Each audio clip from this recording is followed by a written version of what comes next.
That's my note for the day. Morning, guys. What's up? It's Wednesday. It's SJU on Fandom Entertainment. To quote every internet outlet today, life has found a way to bring back the original three. Life and money have found a way to bring back Malcolm Grant and Ellie Sattler to the Jurassic Park franchise, Jurassic World, the Jurassicized, Dinoverse. Yep. So we're talking about the ins and outs of Jurassic World, leaning heavily into nostalgia for the third film.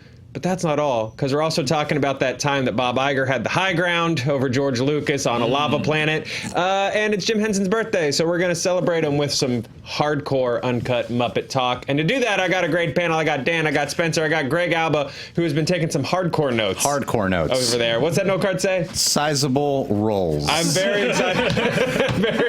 Question mark? Exclamation mark? I'm very excited to see what that's all about. I'm assuming it connects to story number one because dinosaurs themselves are sizable. Jurassic Park stars Laura Dern, Sam Neill, and Jeff Goldblum will be returning for Jurassic World 3. This is this is revealed. Props to our friends at Collider for pulling this off. This was first revealed last night when Laura Dern made a surprise appearance at a Collider screening of the Jurassic World Battle of Big Rock short. Colin Trevorrow was there as well. He said that Dern will play a major role, not a cameo, in the upcoming Jurassic World 3. A sizable role. A sizable role.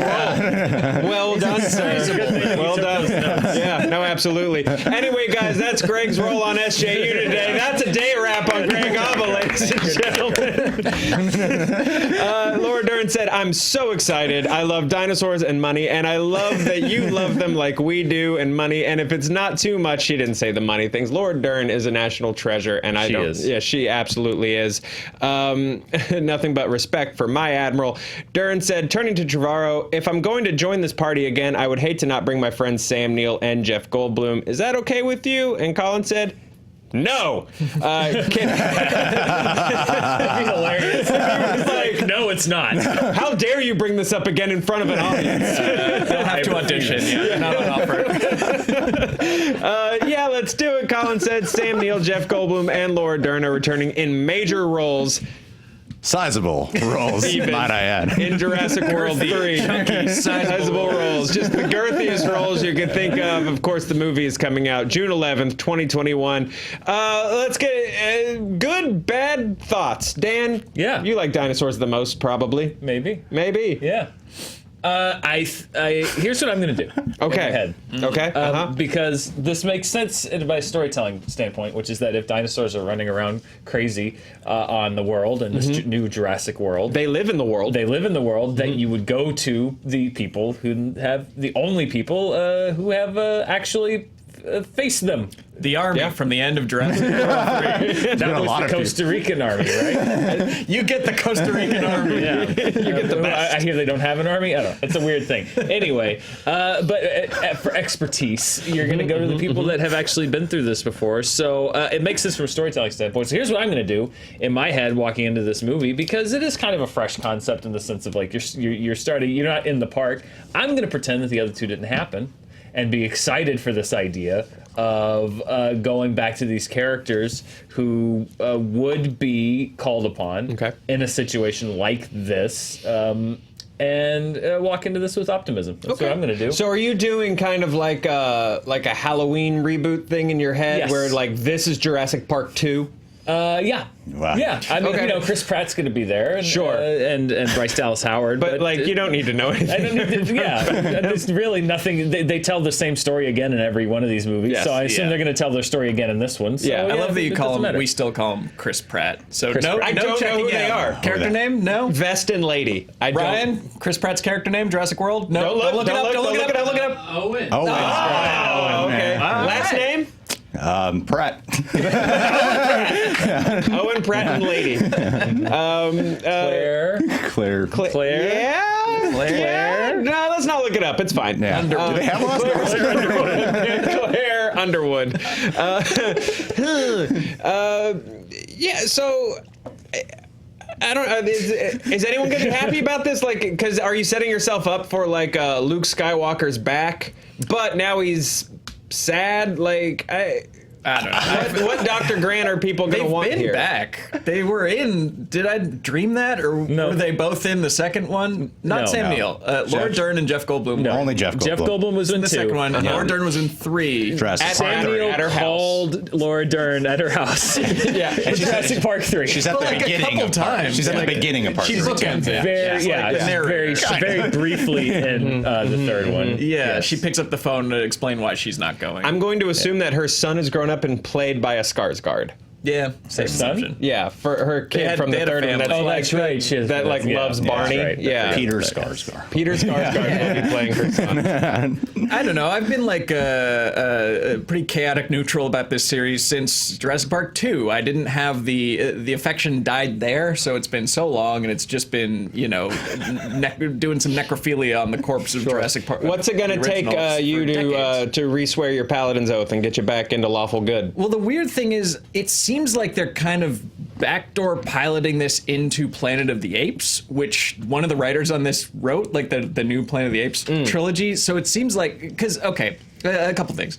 Number one, I'm a progressive guy. I think we need a few more gun control laws in the books, but just shoot the dinosaurs if they are loose. They're not. Oh, okay, Spencer. They're not magic bulletproof dinosaurs. I don't see the threat really from an army or a hunter or like we kill 50 feral hogs in 3 to 5 minutes. If dinosaurs are loose on the continental United States, we have more guns than we have dinosaurs. I'm not seeing the threat. I'm not seeing it. I'm not seeing it. The national park, a park ranger could solve Jurassic Park real quick. So you think the opening shot is going to be Sam Neill sitting on his porch with a hunting rifle? I hope so. Sure. Yeah. Just waiting for him? Keep the hunt for the wilder people beard. Yes. Okay, yeah. He's gone full grizzly man. What I think we need because they released 14 dinosaurs at the end of Fallen Kingdom. It was a lot. a room full. It was several. It was a mansion full of dinosaurs. one mansion. Underground mansion. Sure. What I think we're missing, and what I think this is going to be like a Planet of the Apes situation, which could be good, is like maybe they release an ancient pandemic. Maybe they have some type of virus that like decimates the human population to give them a fighting chance. Because I'm just not buying it that the dinos could have that big of a threat to civilized society. I'm assuming there were like multiple mansions. Like we saw one. Or they were just super horned up, and they had like, it's like, quick, let's repopulate this. Well, they hinted that in the short, during the credits, they talk about there's a little radio snippet saying that they believe that dinosaurs are now being born in the wild. So they are Very quickly. populating. But even so, like you get a few Life too many, found a way. Yeah, a few too many invasive, wolves or deers or whatever, and suddenly, Sarah Palin's husband's on the helicopter with the AK, just strafing. Well, I you like don't- all these ideas. Well, Greg. you don't even need, if you're talking about an army, you don't even really need an army. You could just send like drones if you wanted to at these things if you needed. Yeah, like a Terminator. Yeah, pretty much. You could go that far. I am so excited to see Sam Neill return because he's the most depressing character in this franchise at this point to me. I wanted to start off where he's just like relaxing. Maybe he's like on an island on a beach, just chilling with a beer. Like so glad to get away from civilization, and then just dinosaurs show up. You just can't get away from these It's going to be dinosaurs. an interesting energy, right? Because it's like these are at this point these should be 3, except for maybe Sattler, who hasn't had to deal with this again. She went off and she had a kid that loves Barney. But the other 2 are cranky as hell. Like that's going to be such a weird. Like I told you. your favorites are back, and they're going to come back on and just be like, I'll tell you why I'm so optimistic about this. okay. Because if they drag these 3 into it, and it's as disappointing as the last 2 have been, I don't know if I can take it. You have That's dark. I don't know if I can emotionally handle them bringing the 3 of them into something as disappointing as the Dan first 2 is of these psyching movies himself have up been. so much. So I have to believe that it's going to be better. You know what? I'm going to get behind this for you.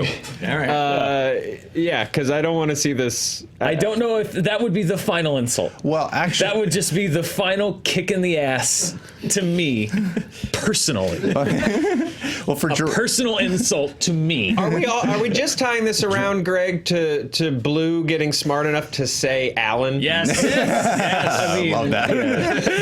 After credits. I'd be excited. There is that part of me that is genuinely excited, though, at the three of them being on screen together. Because when they brought Jeff Goldblum back for The Lost World, he wasn't even the same kind of Dr. Malcolm he was in Jurassic Park 1. Yeah. They did that trope that I find annoying where Ellie and... oh my God, I'm blanking on his name. Sam Neill. Grant. Dr. Grant. They're divorced. They're not together in the beginning of part 3. And so the characters, when they return, they're not the characters that you love from the first one. And I feel like bringing back the three of them on screen together can maybe in some way give us a little bit of that chemistry again. Sure. That could be more engaging and perhaps bring Dr. Malcolm back a little bit more to how we remember You him. didn't like him in Fallen Kingdom when he said the thing? Oh, I loved his lines. Court, and then that was it? Yeah. I wonder if Jeff Goldblum is beyond playing characters now and is just going to come in and be like, I'm going to do my thing. Isn't that what Ian Malcolm was? I feel like I have to go back and remember, but I feel like Ian Malcolm was at least a little more toned in versus, say, the apartments.com/grandmaster guy / Emmy's hijacker. He's literally barking. Yeah, no, that's fair. You're right. Perhaps he's a little bit 10% less than current Jeff Goldblum. Sure, but not that. Not that much. But the cameo in Fallen Kingdom doesn't have any of that, though. No. It's kind of bland. It's some gravitas. Yeah. And I feel like for this one, they should have some of that fun come back with the three of them interacting with each other. Is it weirdly condemning of the characters of the new thing that A, we can't remember their names, and B, they're just we got to bring back the old crew. Yes. You guys aren't cutting it. I think that's clear. I think it's very clear that the swashbuckling vest and the uptight heels have not made the same cultural impact that the original three have. They should bring back William H. Macy. Yes, actually, Oh, wait. He's got a couple weeks of free time. Oh, poor guy. Although he skated. I mean, what? Did he claim ignorance? Was he just I don't know what she's doing? Yeah, I believe it was I'm a very absentee father. I have no idea. I'm cooperating here. Yeah. I want that to be I want that kid to come back now and they are knee deep in a plot to get that kid into archaeology school. I just can't live in a world where they choose to waste not just my time, but these three people's times with something disappointing. I have to believe that this is going to be good. I have to. I get it. I must. I understand. I get it. It's a sort of a survival tactic, and I support you. It's my life. My life finding a way is me finding a way to believe and hope that this will somehow stumble and bumble its way to a nice landing. Well, look, guys, we've been a family for 2 years, and we need to get behind. That was just a joke for Spencer 10 minutes before the show started. Yeah. Sorry. Do you think they're gonna kill Henry Wu together, the three of them? Yes. Yes. Yeah. No, absolutely. But he'll be cloned, and then a little Henry will poke his head out of an egg. One of the little girls. Yeah, she's a clone, and then she I totally forgot about that. That's right. There's human clones. Is she gonna turn into a dino Dinosaur. mutant? I think there's rough concept art that they thank God didn't use of dinosaur with humans. guns. Yeah, no, it looked no. I mean, they looked more like the concept stuff looked like the Goombas from the Mario movies. Yeah. Oh. Yeah, they're Koopa Troopas, not Goombas. I don't know. It doesn't matter. It doesn't matter. That movie's ridiculous. It's gonna be interesting, you guys. As long as it ends with Jeff Goldblum saddling up on a Triceratops and he says, "Look at us, a couple of dino riders," and then the credits. I'm into it. That's what I need. Dan, not so personally. much. Dan, not so much. Walk out of town like the Incredible Hulk. Hitchhiking with my movie fan bag on on my shoulder. That's the last you'll see of me. You know what you guys should do if you were sadly hitchhiking along the side of a highway right now? Like and subscribe to Fandom.com and then pick up Dan on the way because he's in the rain and why would you leave that man stranded? He's delightful. Look at him. Look at this sweet little boy. Thank you. So like and subscribe to Fandom Entertainment. The review for Joker with Dan and Roth from last Friday is up. Check it out. It's a really great conversation about the movie. Not an upper. Not an upper. Hopefully interesting. No. Yeah, not an upper, but still a really fantastic conversation from you guys. Honest Trailer commentaries for Detective Pikachu is up today. Now, right is up now. right now. Click away. Click off this video, quick. No. Stay. Very excited to see what you guys had to say. I'm sorry I didn't finish the movie. And then tomorrow's SJU. Did you guys make fun of me throughout the video for not finishing the movie? No. But okay. you played yourself just now. I know. I did not finish Detective Pikachu. It's perfectly fine. No one spoiled the twist That we spoiled in the trailer. that Ryan Reynolds is Pikachu's dad. Well, it got to a point in the room. So close. Okay. I didn't watch the movie. But you wrote the honest trailer. But I had the wherewithal to ask you guys to add a Pikachu sound during an important point of entry during the tag joke. Tomorrow on SJU, Roth's back. Woo! Break out the foot wine. Break out the foot wine, baby, because there's going to be a little Mass Singer talk. Yeah. It's going to be a good show. And Friday... Is that why do you have a Mass Singer coffee sleeve? Just previewing? serendipity, man. I honestly went to the lovely cafe in the hospital down the street, and they gave me a Mass Singer thing. I didn't even have to request it, like a Transformer and a Happy Meal or anything. They There's just- something on smoothies too. It's on all their drinks. That's Yeah. Okay. law of attraction, right? So Interesting. I think they know. Mass Singer has calculated where we live and work. It's populated it with tie-ins. Well, it's funny because the way that thing is designed is they have the costumed people, but they're also in shadow, which Right. is antithetical because they're already in disguise. Right. Not So really they have funny. the disguises in disguise. Maybe it has who they are on the inside. It doesn't. It's just an odd way to, because that's such a selling point is how ostentatious those costumes are. Yes. So by Right. putting them in witness protection, Right. you're A weird choice. Or- it's an odd choice as well. Or the other way is like you withhold what they are and what they look like so that you're like, I gotta tune in to see these crazy costumes. But their whole marketing strategy has been look at shown these the crazy costumes, costumes. yeah. So now they're antithetically. Yeah. I don't understand what's happening. Is what I'm saying. And then they I weirdly don't- trotted them out at the Emmys, like behind dancers in a band, and Yes. that was a weird first look. Which somebody on Twitter, I believe, asked Roth and myself if we thought that the people on the red carpet at the Emmys were the celebrities inside the costumes, or were stand-ins Whoa. inside the costumes. I think- believe they were stand-ins. Yes. Because you don't want to risk someone figuring it out. Yeah.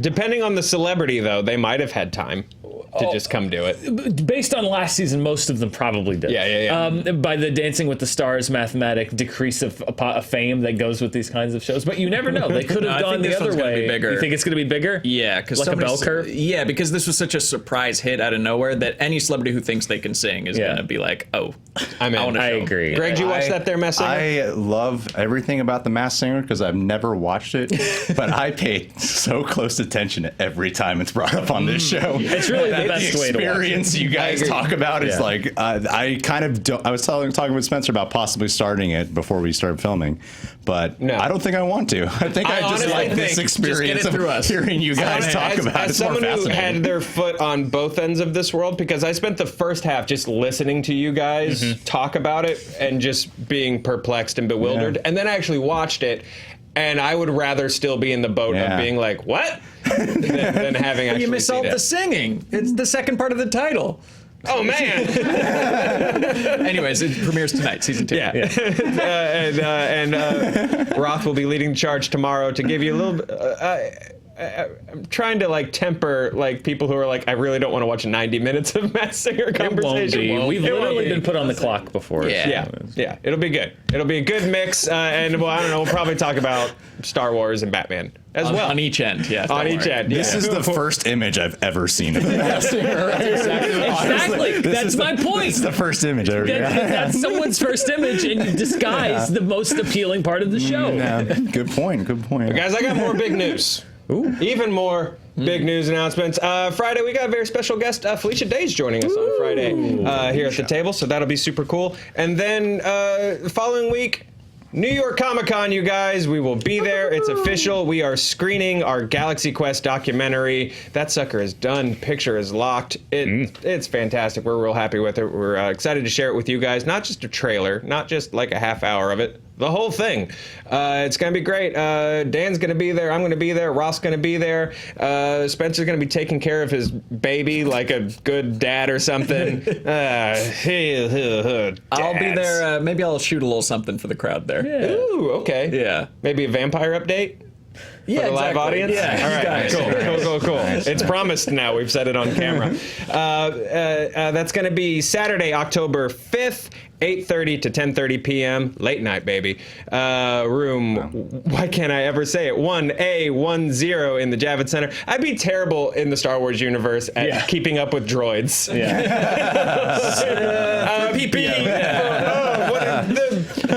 The yellow one. Just give me the yellow one. What is it that Billy D. Williams called him? 3CPO? 3CPO and the Wookiee. 3CPO. And Han. All your favorite characters are back. 3CPO, the Wookiee. Han. It's going to be If great. you haven't found it, I think it's the Today Show promoting Empire Strikes Back or Return of the Jedi. Yeah, it's Billy D. Williams. Back when you didn't have to be an expert, nor should There you was have been no internet to expected yell at be. you. Yeah. 3CPO, the Wookiee. You know. Well, we're gonna get into a little bit of 3CPO in a second, but first, I want to continue calling out for Stack Up. September is Suicide Awareness and Prevention Month, so we are spotlighting an organization that we're big fans of called Stack Up. They bring veterans and civilians together through a shared love of video gaming. Stack Up serves U.S. and allied service members, veterans, and civilians to assist in crisis intervention, suicide prevention, and issues concerning mental health through gaming and community. You guys can visit stackup.org for more information. That link will be below in the description. Thank you guys for all the work you do. We're really just happy and pleased and proud to be able to call you guys out for this month and give you guys a little bit of spotlight. Let's move on to the war to settle the score. Bob Iger, George Lucas, one shall stand, one shall be paid several $1 billion. Both of them, really. Yeah, both of them, really, everybody. So there's been a lot of, so they've been releasing excerpts of Bob Iger's memoir, and there's just, you guys, there's a lot of tea in this. A lot of tea. There's a rule, I think, where a straight white guy can never sound cool saying tea. So I'm just Spill the tea, Joe. I'm gonna spill that tea. And we killed it. Oh boy, Tea is over. Tea's done. No one can say it anymore. So. While Disney's revival of the Star Wars franchise has mostly been met with box office success and some angry stuff on the internet, but it's doing okay, I guess. I don't know. I'm tired of talking about it. One particularly influential. But we're going to. Try reviewing it, Joe. Let's talk about Holdo. One particularly influential figure was not on board with the creative choices made in creating the story of Rey, Kylo Ren, and the rest of the new crew. Donald Trump Jr. Kidding. It's George Lucas. The man who created the franchise. Keep politics out of Star Wars. Guys, I gotta tell you, George Lucas called up the Prime Minister of the Ukraine, digging up info on Bob Iger. It's crazy town out there. It's Looney Tunes. Kidding. There was nothing political about the original Star Wars. You know, these scrappy rebels fighting these The Nazis. I mean, the space Nazis. But I mean the Empire. I mean the Phantom, the Bush and chain. I mean, sorry. There's never been politics and. The extent of Lucas's disappointment. The Phantom Menace came out the year before Bush was elected, so I don't really. But Lucas has said it was about the things. It was about the things. The Attack of the Clones was specifically about. I don't know. That's how democracy dies, with thunderous applause. With thunderous applause. Single tear. So George Lucas not thrilled with Bob Iger's control of Star Wars after he sold it. So this was revealed in The Ride of a Lifetime, which also could be a great one-man show about the life of Bob Iger. Oh, didn't see you there. Oh, I didn't see you. And then it ends. And he's walking through the door and he says, "I guess you could say it was the ride of a lifetime." Light switch off, and then everyone claps. So in the book, and we've been demonetized and flagged for copyright. Speaking of Small World, though, can we talk about Lucas's original plans for his his Well, so sequels? first of all, so let's set this up. So Iger explains that Disney purchased Lucas's story outlines for 3 new movies, and there was sort of some good faith where Lucas had the understanding that because they bought those outlines, that's what they would use, and then when they revealed that no, actually, we will be doing something completely different, Lucas wasn't thrilled, and Iger sort of does some make good speak in the memoir where he's like, I mean, technically we were above board, but maybe I could have been a little more above board. But before we jump into the George Lucas was, so Iger said George immediately got upset as they began to describe the plot, and it dawned on him that we were not using one of the stories he submitted during the negotiations, which I would have loved to. J.J. Abrams sits down and he's like, "We start on a woman named Ray," and he's like, "What? I didn't." So George knew Ray Skywalker? Ray, she is Skywalker. A talking duck. And then there's going to be these guys of the Knights of Ren, and he's like, do they have Asian voices? A midi-chlorian. Oh, we're going to get there. In a 50s diner? So George knew we were being, he did invent the whole thing and some bad stuff, but just to be fair and balanced a little bit. George knew we weren't contractually bound to anything, but he thought that our buying the story treatments was a tacit promise that we'd follow them. He was disappointed that his story was being discarded. I'd been so careful since our first conversation not to mislead him anyway, except here when you did, I guess. And I didn't think I had now, but I could have handled it better. George felt betrayed, and while this whole process would never have been easy for him, we'd gotten off to an unnecessarily rocky start. So when he saw Force Awakens, Lucas did not hide his disappointment. There's nothing new, he said, which fair, but what was going to be new according to George Lucas? Let's review this before we get into Lucas was betrayed and they could have just followed the architect of the whole thing story. Back when James Cameron did the story of science fiction, Lucas revealed his sequel trilogy plans. The next 3 Star Wars films were going to get into a microbiotic world. An Osmosis Jones, if you will. Oh, God. There's this world of creatures that operate differently than we do. I call them the Wills. And the Journal of the Wills. The original Star Wars title, right? Yep. Was it a diary or a journal? Really? I can't It's remember. a diary or a journal of the Wills. Yeah, it was the Journal of the Wills.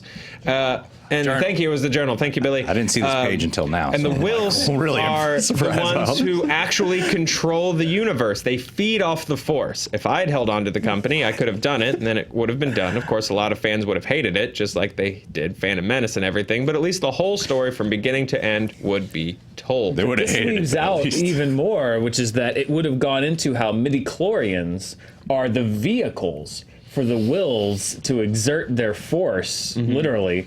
So it would have gone into like the world of midi-chlorians and how they're actually like these kind of Xenu type Thetan things that that the Wills use to yeah. Boy. So, yeah. I think there's interesting stuff in the prequels and some stuff to like in the prequels, and I maintain that they'd be great if he had just done what he did with the original trilogy and let other people handle them. Right, direct and write them. Direct and write them. But I don't know. I just feel like the cool thing about the original trilogy is that it's broad enough that anyone can just jump in. It's broad, accessible sci-fi, space magic, blasters, rebels. Story structure. Vehicles. Characters. Robots. Good dialogue. The moment you're like, no, let's do some really try to do some dense, heady sci-fi. That's what breaks it to me.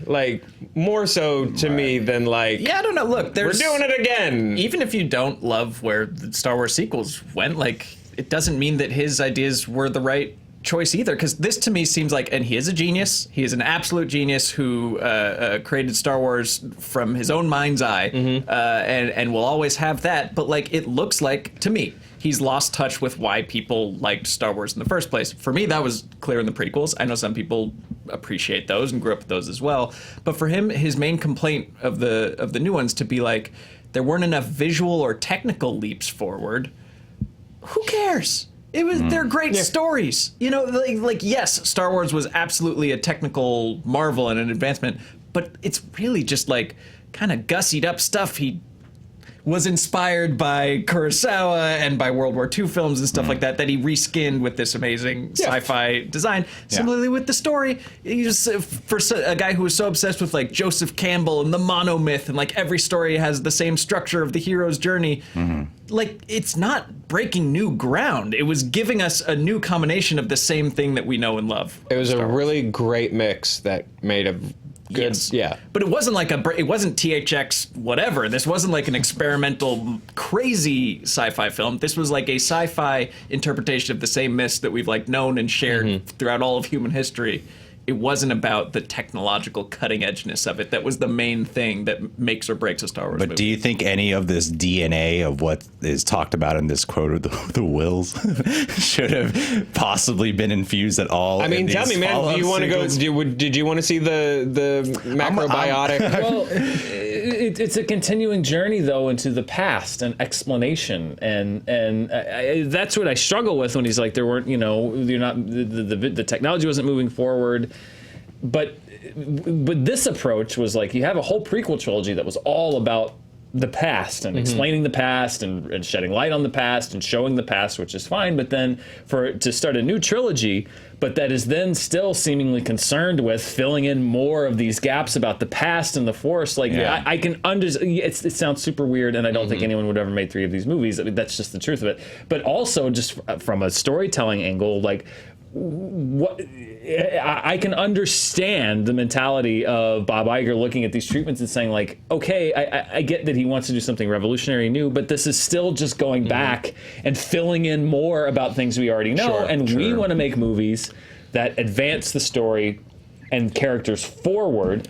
Or like we want to make movies. I just don't understand. And look, George Lucas, smarter, more creative person than I. But how do you dramatize a story that's about the microscopic bloop laps in your force cells? Like that's not a character. That's in your blood. Star Wars is like a farm boy who gets called on an adventure to save a princess and defeat the Empire. Even the prequels are like kind of the Godfather story about someone's fall from grace. If he had a trilogy planned about like explaining how the Force works, like good Lord, no, stop. Yeah.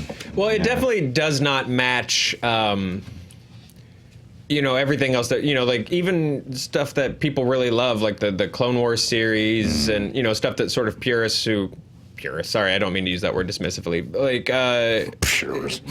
folks that are like, I don't like the new sequels, but I do love stuff like the Clone Wars cartoon and things like that. Even that stuff like doesn't fit that weird idea of like, also there's like a microscopic race, and because even that stuff goes like full magic. There's Clone Wars episodes where they go to sorry, I'm paraphrasing. I haven't seen them in years, but like there's a planet with like a trinity of Force ghosts that are all powerful, stuff like that. Well, like Doctor Who level. Yeah, it was like like Doctor Who, like Avatar: The Last Airbender level, like space magic stuff. This original idea from Lucas sounds like it would have been comparable to like how there was the Matrix, and then there were the sequels, which got a little over convoluted in its ideas, But I can also relate to George Lucas's feelings of he has this broad sweeping vision for this completely new crazy thing. Yes, crazy to us. I'm sure it made sense to him. I can relate to him seeing The Force Awakens and saying too, like, well, you're just coasting off of what I've already done, because that's my big problem. I am a fan of The Force Awakens. I like it quite a bit, but my biggest qualm with it is that I do think it shows a little bit of a lack of imagination in the sense of like they played it too safe. which is weird because it's like the Three Bears. Because The Last Jedi, I think, went way over the other way of like thumbing its nose at everything in a way. And some people disagree. Whatever, it's fine. I understand. But It's weird how just now, like, I didn't punch you in the face. Yeah. Like, it's weird how we can just Debate me. Yeah. But I can understand his feelings with The Force Awakens in this context of saying like, well, you're just doing what I already did. You're Then don't sell it. You don't need the money, George Lucas. If you are a auteur and you're a filmmaker who creates these worlds out of your mind's eye, like, what's another $4 billion to? How many billions can you spend? Well, in a it's lifetime? clear that Kathleen Kennedy Phantom menaced him.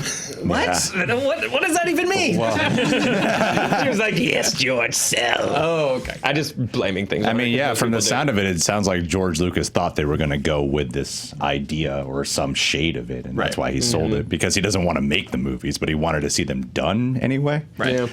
I think But he shouldn't have that- sold it though. If that's If then that's just the case. hire somebody to Yeah, he make should it. have hired someone to write and direct it, but you shouldn't have sold it then. I've got to if that's the disagree case. on like the technical advancement concern too, because it's like exactly like so what Looks you know better than like whichever Gareth it was that did Rogue One, because there's 8 Gareths and I never remember which one's which. Gareth Keenan from The Office directed Rogue One. Told this great set story where he was like, yeah, George came on and it was frustrating because there's this particular day where we couldn't get like this practical spaceship we had built to like land, and George was like, you could have done this all with computers. And it's like, great, like, Avatar was a technical marvel, but I mean, except for a few people that got like hot Navi erotica tattooed on their back, like I don't think the story landed with people. So like technical marvel, sure, but like who cares? As with most stories, I think the truth of this is like somewhere in the middle, in that I don't think the movies that George Lucas wanted to make would have been great. Yeah, stop balancing the I think force, that the Dan. movies that they chose to make have not been perfect. I've liked some more than others, and we'll never know the truth of what would have happened either way. So it's I know that everyone's planting their flag in one camp or another because that's how it goes nowadays. But I think it's not a perfect franchise. But by the way, Bulletin, it never was. Yeah, no, this is completely fair. Release the Lucas cut. Let's do this. Lucas cut. Of what? just computer everything. Yeah. I did a quick Last Jedi pass. If he has story outlines, that's probably more than he had before he started shooting the Phantom Menace. I would absolutely watch a cut of The Last Jedi where Lucas just very quickly adds his own ADR to like try to get it a little closer to his thing, and Kylo Ren's like, just kill the past if you have to, and come to embrace the microbiotic versions of the Force with me. Your parents were no one, which is another way to say the Willis. Love that. I would absolutely love that. Hey, you know what else everyone at this table loves? Jim Henson. Oh boy. It's his birthday, you guys. He was. R.I.P. R.I.P. A lot of people online are, marking his birthday with tributes. He passed away in 1990. That's still one of the first big celebrity deaths that I remember impacting me as a kid. It was Henson, and then I think maybe Phil Hartman were my big ones. Hartman was a big one. Carly. Yeah, that doc came out on Phil Hartman the other day. I was like, I'm just not gonna watch that. That's a big old sad pill for me. Yeah. Man. The only prompt we really have in the script is Jim Henson was the best, right? Discuss. Agreed. Yeah. Yeah. I want to say up front, I actually didn't grow up with Jim Henson. Okay. This will be the conversation where I'm primarily listening to what everyone's saying. But I do find it interesting how his legacy still continues. Like Dark Crystal just came out on Netflix. Everyone's raving so much about it. And I think it's really awesome. Because I was actually with JT and he was showing me like scenes of Labyrinth. I was like, I want to check this. Weird. Everyone watches like Muppets and everything, but that's the one I want to check out for like this Halloween and everything. Well, I think that's super valid because they did at the Skirble Museum. They did like a really cool Henson exhibit, and a lot of stuff I didn't even realize. Like before Muppets really landed, he was doing a ton of just weird, really like Terry Gilliam-esque like experimental films. No, that's one thing that I was surprised to see is years ago I bought the first season of Saturday Night Live on DVD, and it's the uncut episodes, and every week or almost every week they would have a Muppets thing, but they were like counterculture, like very just like not even like counterculture in the way that they were doing on Saturday Night Live, just like very kind of like the audience didn't know what to make of it. Yeah. 'Cause it's just like these are puppets, but what's happening Yeah. here? And it wasn't even like they Making were prank just calls. very kind of low key comedy. And it's you realize, I think that's the definition of a legacy is like, yes, Kermit and the Muppets, and I mean he created this enduring thing, but also like as I grow older, I still find new things in his work. I actually appreciate a lot of the Muppet movies and now, and I've revisited a few of them in the last year or two.